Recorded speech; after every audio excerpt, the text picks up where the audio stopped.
So today I'm back with another foundation review, and I'm trying this new one from BECCA. It's not a new release, but it's a new product that I have. It's in the shade Cashmere. It's their BECCA Ever Matte Shine Proof Foundation. It's the matte version. So previously I tried the Aqua Luminous one, and that was a whole video in itself just because it was kind of like, it put me on the wrong foot in the beginning because the contraption was spoiled, but you can see that video down below. But yeah, I have this in my hand, as I said, in the shade Cashmere. If you want to see how this works on my skin, then just keep on watching. Okay, so now I'm barefaced at the moment.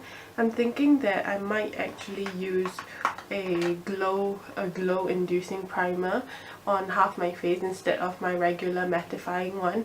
So this one's from 3CE Down Under. It's called Back to Baby. It's in Glow Beam. So I'm just going to apply that on this half of the face.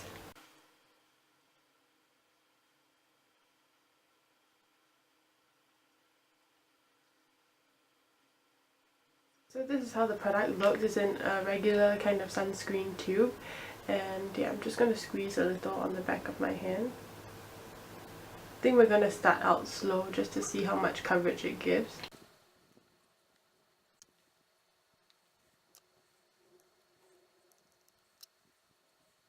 So I just gave it like a really brief pump.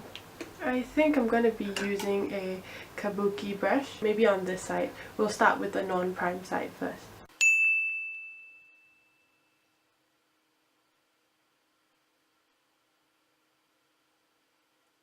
So that didn't really go very far. The consistency is actually not as moussey as I thought it would be, so I'm just going to apply a little bit more.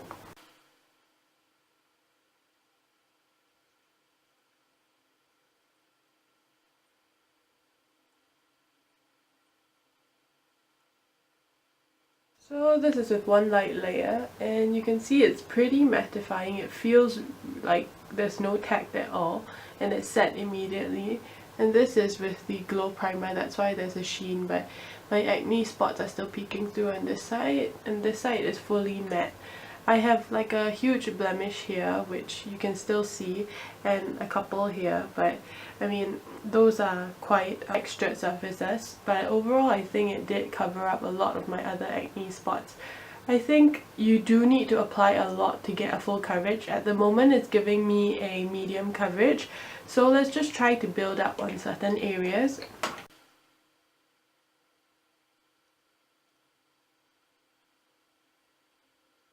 And by doing that stippling motion, you sort of get a really full coverage, and yeah, it really feels like nothing on the skin. It's super lightweight, and I also did not apply that much product, and it still gave me a really nice finish. This reminds me of the NARS Velvet Matte Skin Tint, and I have a review of that. You can check out my playlist as well as the description box, but this doesn't look as makeup-y as that one did, so I'm quite liking this. This doesn't really look like anything on the skin, it just gives me a very nice matte complex. So let's just apply it on the dewy prime side.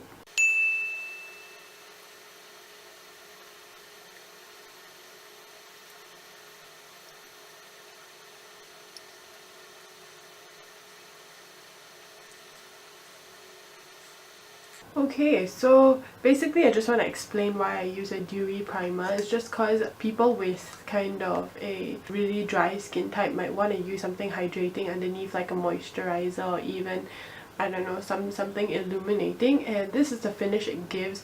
What I'm trying to say is that you can achieve a different kind of varied finish. For instance, if you really like that dewy complex, even with a mattifying foundation you can achieve that. It feels a little bit tacky, but I think once this sets it will give a more velvet kind of a complex. But as you can see, there's a significant amount of sheen due to the primer, but the foundation itself is matte, so you're thinking, how does that work?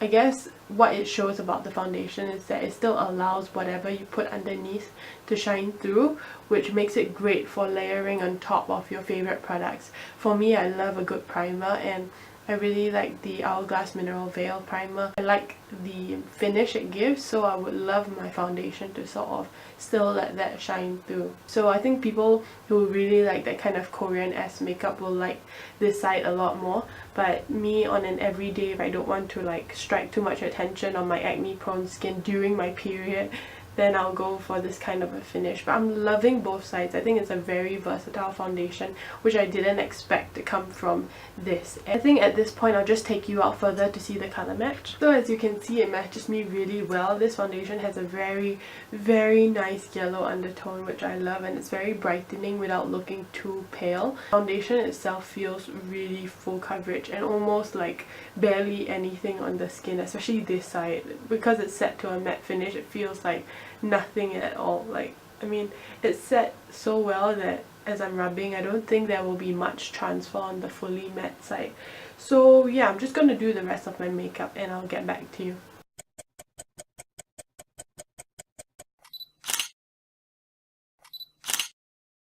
Okay, and that's how the foundation looks after all the makeup. If you want to know what's on my eyes, I actually use a whole load of the Kathleen Lights and Colourpop collaboration quads. So I use the Where the Light Is and Where the Night Is eyeshadow quads, and this yellow is so gorgeous. Can you see? So I just did a really full out glam look using all Colourpop products, including the bronzer, the blush, the highlighter, the shadows, the brows. So yeah, if you want to check that out, do subscribe, and I'll also leave a link below. Yeah, I think the foundation did hold up really well. Now both sides have set to a velvet finish. This side's still a little bit tacky because of the primer, but I think this side looks a lot more radiant. But if I want to do a glam look, I would prefer it to be fully matte, and it looks like a lot more, you know, contoured and put together. But I think on the dewy side, that would be for an everyday if I wanted that kind of plump look. But overall, I think that it's still holding up really well for my morning check-in. I will just check back in after my whole day of doing errands and just coming back home. So if you guys like this video so far, do give it a thumbs up and don't forget to subscribe. So I'll check back in when I get back.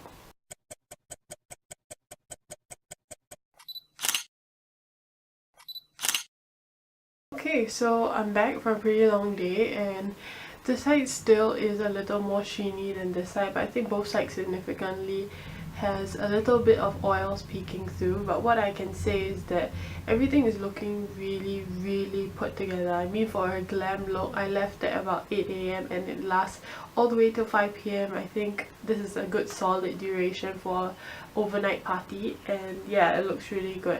I think that if you're going to be sweating or going to be rubbing up against people, hopefully you're not rubbing up against people, but yeah, this will hold up really well. I did not set this with powder, FYI, so if it's looking a little sheeny, then yeah, it's due to not setting it. But if you do want to set it, I suggest setting it like midway through the day, because right at the beginning, especially on this side, if you're not going to put a primer, it looks really flat already. So if you want to put powder on top, I'm thinking it will look pretty cakey, not too cakey. But yeah, I think that overall it's looking really good and still maintaining its full coverage. I think one thing to note is that around this area it does get a little bit cakey, so if you do want to set it with powder, do a really light dusting of powder, just because if your oil seep through the powder through the foundation, it's going to start bunching up in weird places, I feel. So yeah, that's pretty much all I have to say. If you guys love this tutorial, then do give it a thumbs up and don't forget to subscribe. So with that, I'll see you guys in the next one. Bye!